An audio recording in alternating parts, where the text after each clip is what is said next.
And it is here that their fears were confirmed. Chris. Speaking from a perspective of the decision of the Court of Appeal in terms of resource management. A man once trusted to guard Kenya's democracy vanished into the night and returned as a body, tortured, broken, and silenced. Chris Msando wasn't just an ICT expert. He was a gatekeeper of truth, a quiet warrior ensuring every vote counted. But days before the 2017 general election, his voice was cut short in a murder that shook the nation and cast a shadow over the ballot. What did he know? Who feared his truth? Welcome to Dark Echoes, where silence meets suspicions and the dead still speak. If you believe the past still echoes, subscribe, comment, and share. Your voice helps keep theirs alive. Christopher Chege Msando was born on December 28, 1972 in Kampala, Uganda at Mulago Hospital. Though many Kenyans came to know him in the final chapters of his life due to his work at the Independent Electoral and Boundaries Commission, the story of Chris Msando began decades earlier. Grounded in resilience, discipline, and an unwavering belief in the power of systems and technology to transform lives. Born during a period of regional unrest, his early life was shaped by the experience of a family navigating cross-border challenges and deeply rooted values. Baptized in 1973 at Nsambaya Catholic Church in Kampala, Chris' early spiritual foundation became a compass throughout his life. He grew up in a large family that instilled in him a strong sense of identity, duty, and community.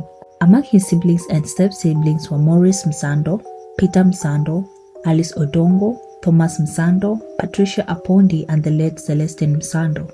These family bonds would become crucial pillars in the personal growth and worldview, especially as he matured and took on more responsibilities both professionally and at home. Chris began his formal education at Busia Primary School, where he completed his Kenya Certificate of Primary Education (KCPE) in 1985. His years in primary school were marked by discipline and a developing curiosity about the world. A curiosity that would later evolve in a passion for systems, structures, and information. Upon completing primary school, he gained admission to Sigalame High School, one of the well-respected institutions in Busia County. There he sat for his Kenya Certificate of Secondary Education (KCSE) in 1989. His time at Sigalame helped shape his intellectual character. Known for his diligence and calm demeanor, he was the type of student who didn't aim to pass exams. He sought to understand how and why things worked. After completing high school, Chris spent the next several years sharpening his focus. In 1999, he enrolled at Murdoch University in Perth, Western Australia. There, he pursued a Bachelor of Science degree in Information and Communication Technology. His years in Australia expanded not just his technical knowledge, but also his cultural awareness and adaptability. Living and studying abroad added layers to his character: independence, critical thinking, and a global perspective. Chris understood early on that technology was not just a tool but a gateway to development, especially for nations like Kenya that were still bridging the digital divide. Upon his return to Kenya in 2001, Chris was determined to make a meaningful impact. His professional journey began at the International Center of Insect Physiology and Ecology (ICIPE) in Bita, where he worked as a web and database designer. For 2 years, he contributed to the center's scientific mission by building and managing systems that helped researchers collect and analyze important data. His work wasn't flashy, but it was important, and it laid the groundwork for his reputation as a reliable, precise, and forward-thinking IT specialist. Later, Chris joined Swissport International Limited at Jomo Kenyatta International Airport in Nairobi. The aviation industry presented a different challenge: fast-paced, high-pressure, and operationally complex. Chris adapted quickly. He understood that at the heart of any large system, whether it was a research institute or an airport, was the need for clean, secure, and functional data system. His time at Swissport was followed by a stint at Virgin Atlantic, where he further solidified his experience in airline systems and customer-facing digital solutions. These roles allowed him to develop a keen understanding of how large-scale technological systems could serve both corporate and public interest. But Chris' professional life was not just about private sector success. In the early 2000s, he joined the National AIDS Control Council as a management information system specialist. There, he worked on digital tools that supported Kenya's national response to HIV/AIDS, helping track data, monitor interventions, and support policy decisions. For about 2 years, Chris was part of the quiet, often unseen work that saved lives, making sure that systems functioned efficiently so that programs could reach those most in need. His time at National AIDS Control Council revealed his heart, a technocrat with a conscience. While his professional life was thriving, Chris was also building a beautiful life at home. In 2006, he was married to Eva Buyu, a woman who would become his life partner and the mother of his children. Their love was grounded in mutual respect, humor, and shared dreams. In December 2011, they formalized their union at Holy Trinity Church in Kileleshwa, Nairobi, in a ceremony attended by family and close friends. Over the years, Chris and Eva were blessed with 5 children. To friends and colleagues, Chris often spoke fondly of his family, cherishing quiet moments with his children amid his demanding work schedule. Chris Msando was not a man drawn to fame or fanfare. He preferred to let his work speak for itself. Whether in the corridors of science research, the busy operations of international airlines, or the national response to health crises, he always brought the same energy, integrity, intellect, and unshakable belief in the role of system to improve lives. Those who knew him before his involvement in Kenya election process described a man of deep conviction, humor, and technical brilliance.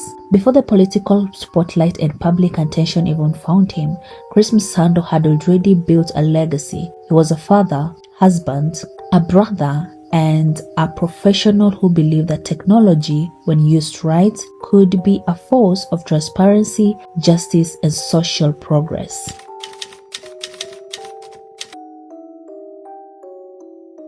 When Chris Msando joined the Independent Electoral and Boundaries Commission, he brought with him a wealth of experience in information and communication technology. But more than that, he brought a rare blend of technical expertise and moral conviction. He wasn't just there to do a job, he was on a mission to make Kenya's election transparent, secure, and trustworthy. At the IEBC, Msando served as the acting ICT director. His role was critical, especially as the country prepared for the high-stakes 2017 general elections. Kenya had previously experienced tumultuous elections marred by accusations of fraud, violence, and public distrust. Msando was tasked with overseeing the backbone of the electoral process, the digital infrastructure that would support biometric voter identification, result transmission, and electronic tallying.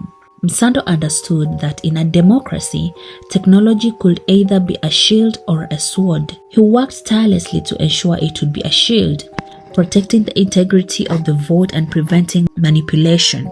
He led the technical planning and implementation of Kenya Integrated Election Management Systems, which was designed to authenticate voters using biometric data and transmit results electronically from polling stations to central tallying centers. One of the key aspects of his job involved building firewalls, both literal and metaphorical, against interference. Cybersecurity, system audits, test runs, and training were part of his daily routine. He collaborated closely with stakeholders including political parties, civil society, and international observers, explaining how the system worked and why it was trustworthy. This transparency earned him praise and enemies. Msando was vocal about the importance of free and fair elections. In interviews and meetings, he insisted that the technology would work and that no one would be able to alter results without being detected. His confidence wasn't arrogance. It was backed by preparations and professionalism. Unfortunately, that confidence may have put him in danger. As election day approached, Kenya was tense. Msando had access to critical systems and held key passwords and controls. Just days before the election, he was found tortured, murdered, in Nairobi, a shocking and devastating blow to the nation. His death cast a long shadow over the election process and raised serious questions about who stood to gain from his silence. To this day, many believed Msando paid the ultimate price for standing firm in the face of political pressure. He was a man who believed in the systems and accountability, and he worked to ensure that every Kenyan vote would count. His legacy at the IEBC is not just in the code he wrote or the systems he supervised, but in the ideals he upheld.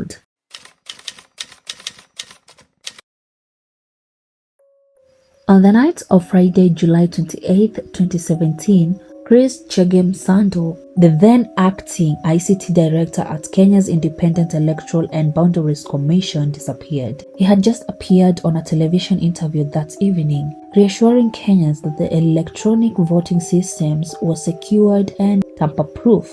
That was the last time the public saw him alive. When Msando failed to return home, his family grew anxious. He was known for his punctuality and discipline, especially during such critical period leading out to the August 8th general election. The IEBC, friends, and his family raised alarm the following day. Msando's official government vehicle was later discovered abandoned in Nairobi Roysambu area, its doors unlocked, his belongings untouched, and no trace of his whereabouts. Then, on the morning of July 31st, 2017, the worst fears were confirmed. Chris Msando's body was found in a thicket in Kikuyu on the outskirts of Nairobi. Lying next to him was the body of a 21-year-old woman, Carol Ngumbu, a recent graduate who had accompanied him that night. The nation was stunned. News of his brutal murder spread like wildfire, sparking fear, anger, and political speculation. The autopsy conducted at Nairobi City Mortuary revealed that Msando had been tortured before his death. Deep scratches, cuts, and bruises covered his back and hands, and one of his arms was broken. The cause of death was determined to be strangulation. Carol Mbogo, on the other hand, had a gunshot wound to the head. The nature of the killing raised disturbing questions. Why would someone target the IEBC's ICT director just a week before a hotly contested general election? At the time of his death, Msando held critical information. He was one of the few people who had access to the servers and passwords of the KIEMS, which was key to the voters' verification and results transmission. His sudden elimination sparked fear of a deliberate attempt to compromise the electoral process. Investigations were launched, both by the Directorate of Criminal Investigations and the police. The United States and United Kingdom, deeply invested in the transparency of Kenya's election, condemned the murder and offered assistance in the investigations. However, despite the international pressure and national outcry, no arrests were made. The case remains unsolved to this day. The IEBC chairman Wafula Chebukati publicly confirmed Msando had been tortured and murdered, calling it an attempt to subvert the elections. Msando's family, devastated and heartbroken, demanded justice. The public too mourned and protested, using his name as a symbol of integrity. Chris Msando's death was more than a murder. It was a message. To many, it represented the dangerous intersections of politics, technology, and power. And while his killers remained unknown, his legacy endures as a man who stood for transparency and paid for it with his life.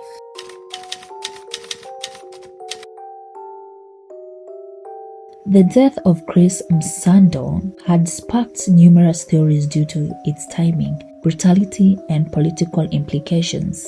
Msando was responsible for managing the electronic voting system, the Kenya Integrated Elections Management System, which was vital to ensuring a transparent election. His murder, just days before the 2017 general election, immediately raised suspicions about a deliberate attempt to sabotage the electoral process. One of the primary theories is that Msando was killed to compromise the integrity of the electronic voting system. As one of the few individuals with access to the system security infrastructure and passwords, his death could have been seen as an opportunity to manipulate the election results. Some speculated that Msando may have refused to comply with demands to alter the system or had uncovered a plot to rig the elections making him a target for those involved. Another theory suggests that Msando's murder was politically motivated. The 2017 election was fiercely contested and political interests were high.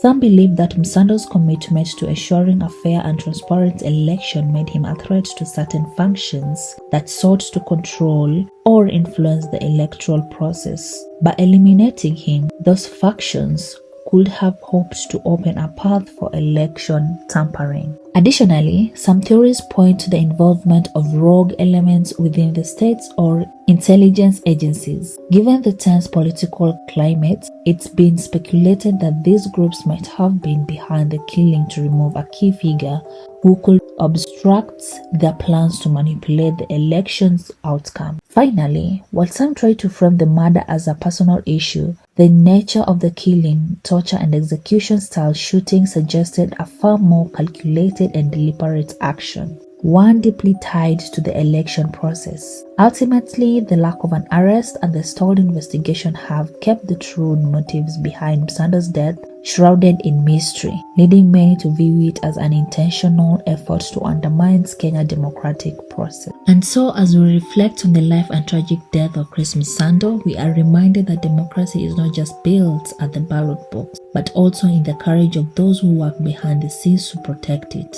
His story is not just one of loss, but of resistance, a call to never forget, to demand justice, and to keep fighting for a system that truly serves its people. May his memory continue to inspire change, vigilance, and hope for a better, more transparent future.